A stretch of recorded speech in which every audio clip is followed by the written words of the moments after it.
So now the phone, so let's go into this with a little more detail. The phone is pretty contextually aware already.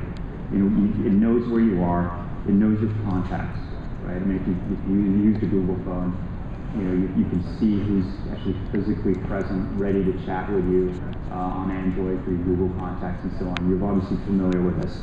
But let's talk about the next step in detail. Let's take the example of Looped. Looped is a social network that's been trying for years to hook you up with your friends, show you where your friends are on a map, right?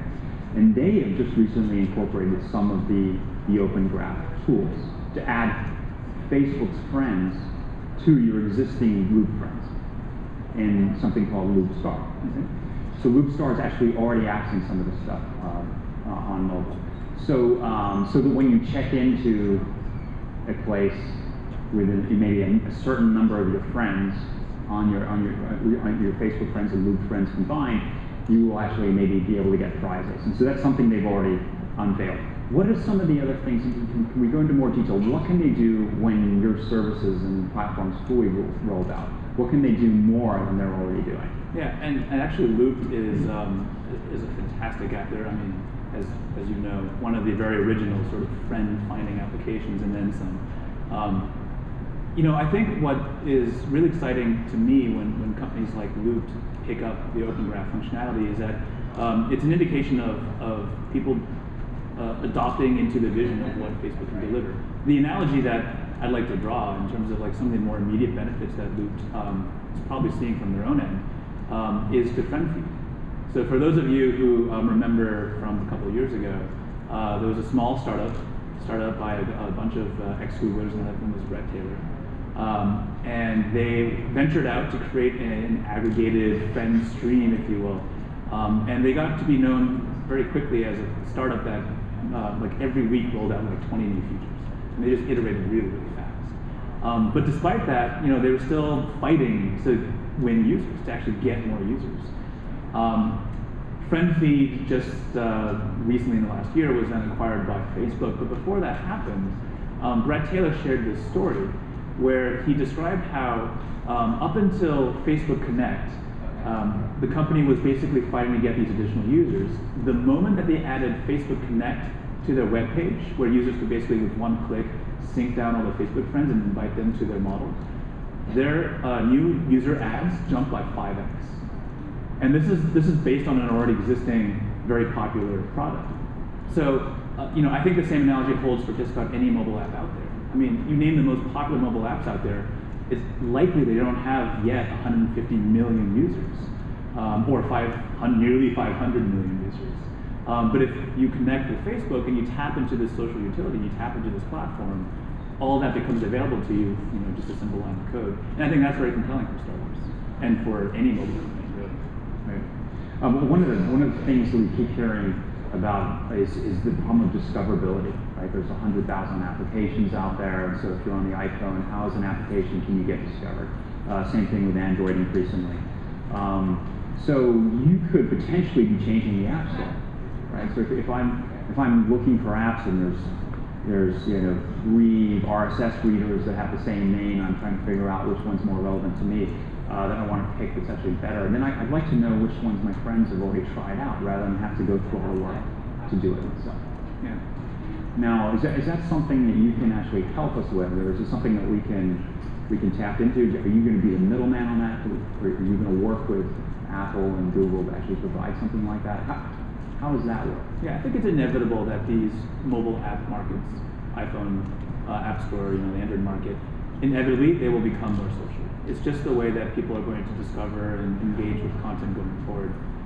You said it, you nailed the nail on the head. It's essentially an issue of signal to noise. As we get more apps, that's great, but the normal average user is not going to go through hundreds of thousands of apps on their phone. They're going to go through just a couple.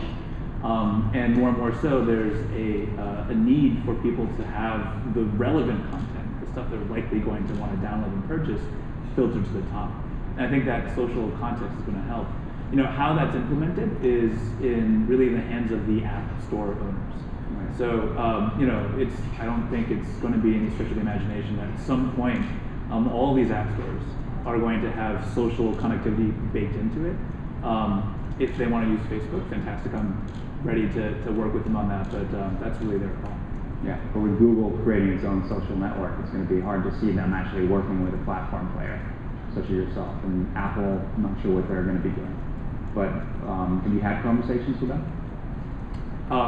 It's not something I can chat about now, but it's something which I think is definitely going to happen. Okay. I'd like to open this up to questions. Anybody have a question right now for Erick? Raise your hand and Garrett will walk over. Let's talk, looks like a little slow, so we'll wait. But talk about Twitter. So they're potentially another platform play, right? And they have a very successful application. There's a hand down here. Very, very successful application. They've raised a whole bunch of money, and so they have huge ambitions to become a platform, building annotations and various other services, location and so on, to do pretty much a platform play. How would you see yourselves as different from Twitter primarily? Yeah, I think first of all, I think Twitter's a great product. I'm a user of Twitter. I think they're very different in many ways, Facebook and Twitter. I mean, I don't use Twitter in the same way I use Facebook. Twitter, I have a small little following of largely faceless, anonymous people. I form individual connections to a number of them just because some of them are my close and like real life friends. And others are people who I've actually developed a relationship with literally over just Twitter. There are people who will direct message me or ping me back and I'll respond. But the other 1,000 or 2,000 or so, I don't even know who they are. That's a very different experience from Facebook where ideally, and I think some may have slipped through the cracks, but most of the people that I have as my Facebook friends are truly my real life friends. So the kinds of conversations that I have on Facebook are very different from the ones that I have on Twitter.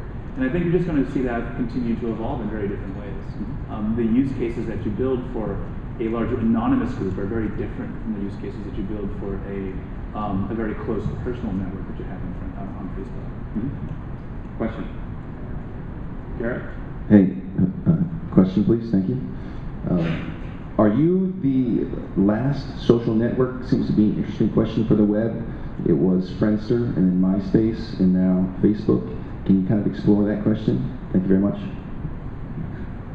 So the question is, are we the last social network? Yes. All right. Yeah, I think it's very clear that that's not the case now. There's still a plethora, a bevy, if you will, of social networks out there. It really comes down to just what you're also defining as a social network. And I think that's probably one of the more interesting questions. We're definitely seeing amazing growth, as has been indicated over the past few months, including on mobile. And I think we're going to just continue to see Facebook's growth rate continuing to rise. But whether we're going to be the last, I don't know. In some ways, I also question if it's a zero-sum game. Depending on use cases, there's going to be very different kinds of needs that you have, social needs that you have. I question whether there's going to be a single company that's going to own every single one of those different use cases. Hi, Howie Schwartz with OfferMobi. I came in a few minutes late, so I'm not sure if you addressed this. Any comments or timeline on seeing ads on Facebook Mobile? Yeah, ads is a common question that we get. Right now, given where the stage of the company is, we're not particularly anxious to get ads rolled out in Facebook Mobile. It's just the nature of where we are in the life cycle. We're still very much in scale out and growth mode. And so similar to a lot of companies that are on the stage, we're all about growth.